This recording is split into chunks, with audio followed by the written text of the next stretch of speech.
तरह से इस कौम को उसका हक दिलाया जा सके। मैं बार बार कहता हूं कि मेरे परिवार में, मेरे खानदान में कोई भी सियासत में नहीं था, लेकिन मैं पकड़ा गया बम ब्लास्ट में, बेकसूर जेल में रहा। हमारे साथ बैठे हैं यहां पे आसिफ साहब, वो भी मेरे साथ जेल में थे। किस तरह सोबतें हमने बर्दाश्त की, कैसे कैसे हमने देखा बम ब्लास्ट के बाद बेकसूरों के साथ कैसा जुल्म किया गया।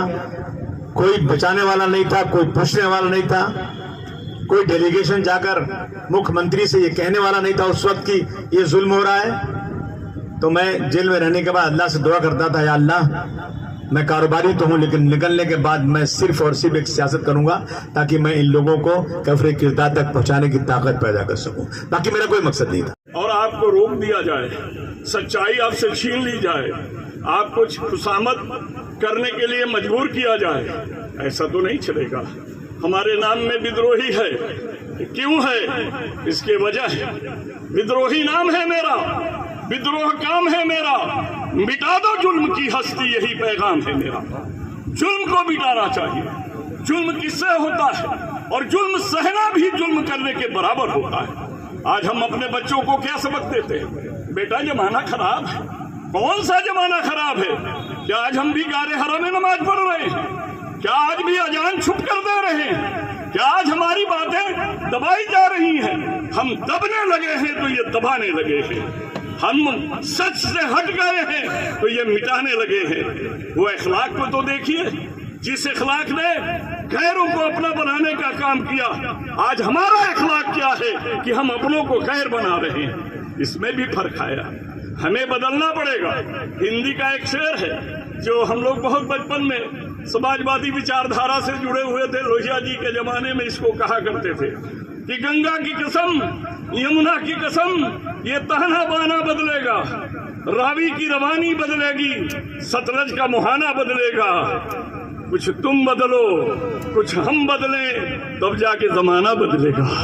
बदलना है, क्या बदलना है? हम भारत को बदल देंगे। हमारी बहन कह रही थी, उससे पहले मेराज भाई कह रहे थे कि सियासी बेदारी होनी चाहिए। सियासी बेदारी से जरूरी है हकीकी बेदारी होना चाहिए, हक के लिए बेदार होना चाहिए। और ये बेदारी सियासत में तो झूठ चलता है, सियासत तो झूठ का हिस्सा है। सियासत अगर हम कह दें कि हम सियासी हैं तो लोग हम से भरोसा छोड़ देते हैं। देखिए, अल्लामा इकबाल ने कहा था, जुदा हो दी सियासत से तो रह जाती है जंगे जी।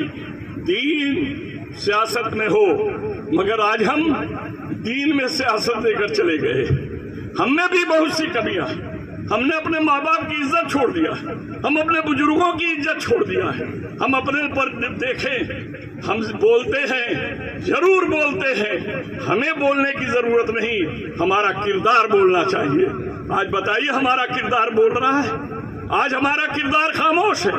आज मैं आपसे जानना चाहता हूं, अबू हासिम साहब यहाँ बैठे हैं, यही बात कहकर मैं बात को खत्म करूंगा। इन्होंने औरंगजेब के बारे में जो भी कहा, बताइए हिस्ट्री में कहीं गलत है? बहुत से इतिहासों ने लिखा, लेकिन जब उनके ऊपर एक्शन की बात आई, कौम का कौन सा इंसान छलक कर आगे आया कि आप सच पे खड़े रहिए? लेकिन उन्होंने थोड़े चीज के लिए, थोड़ी चीज क्या थी? अपने इलाके के लोगों के काम के लिए बजट के सत्र में मुसलमानों के काम में बजट में आए। ये सारी चीजों को देखते हुए उन्होंने अपने बात को वापस लेने का ऐलान किया। उसके बाद भी जो उनके साथ हुआ, वो हुआ कि नहीं हुआ? तो उनका तो मकसद है तुम्हें और हमें सताने का। आज को एक बात बता दूं और मैं बात को खत्म करूंगा। वजह इसकी यह है कि आज भी ईद मिलन और राम जन्म उत्सव का एक फंक्शन हो रहा था। मैं गया हूं, जाने पर सारे ब्राह्मण बैठे थे और उन ब्राह्मणों के बीच में मैंने केवल एक सवाल किया, बताइए कि विष्णु के कितने अवतार हैं?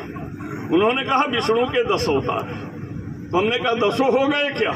बोले नहीं, 9 हो गए हैं, 10वां जो है यानी कलिंग अवतार बचा हुआ है, जिसको आप कालकी अवतार बोलते हैं, वो बचा हुआ है। हमने कहा किन किन रूपों में आए? पहले मछली बनकर आए। क्यों आए? तो मनु की कश्ती को बचाने के लिए, कश्यप बनकर आए पहाड़ को बचाने के लिए, बराह बनकर आए, वामन बनकर आए, नरसिंहा बनकर आए, परशुराम बनकर आए, राम बनकर आए, कृष्ण बनकर आए, बौद्ध बनकर आए। बता दो कि कहां मुसलमानों से इन्होंने जंग किया, कहां मुसलमान इनके खिलाफ हुए। हम तो ईमान की बात करते हैं, हम तो कुरान की बात करते हैं, हम तो इस हिंदुस्तान की तरक्की की बात करते हैं, लेकिन तुम हमसे नफरत क्यों करते हो? हमसे नफरत आरएसएस और भाजपा केवल 2 मुद्दों पर करती है। पहला, वो ये मानती है कि मुसलमानों के वजह से हम सत्ता से दूर रहे, जबकि आपको बता दूं मुसलमानों के वजह से नहीं, तुम अंग्रेजों की दलाली करने के वजह से दूर रहे। और वो पीढ़ी चली गई जो तुझे दलाल मानती थी, अब नए नौजवान सांप्रदायिक हो गए और तुम भावनाओं से सरकार में बैठ गए। दोस्तों, हमें अपने आप को बदलना होगा। एक को रहनुमा, जिस तरह नमाज में एक को इमाम मान करके हम नमाज पढ़ लेते हैं, उसके पीछे एक को इमाम मान करके जब नमाज पढ़ सकते हैं तो एक को रहनुमा मान करके उसके पीछे चले। और उस रहनुमा को भी चाहिए कि हम बस एक से डरे, किसी और से डरने की जरूरत नहीं।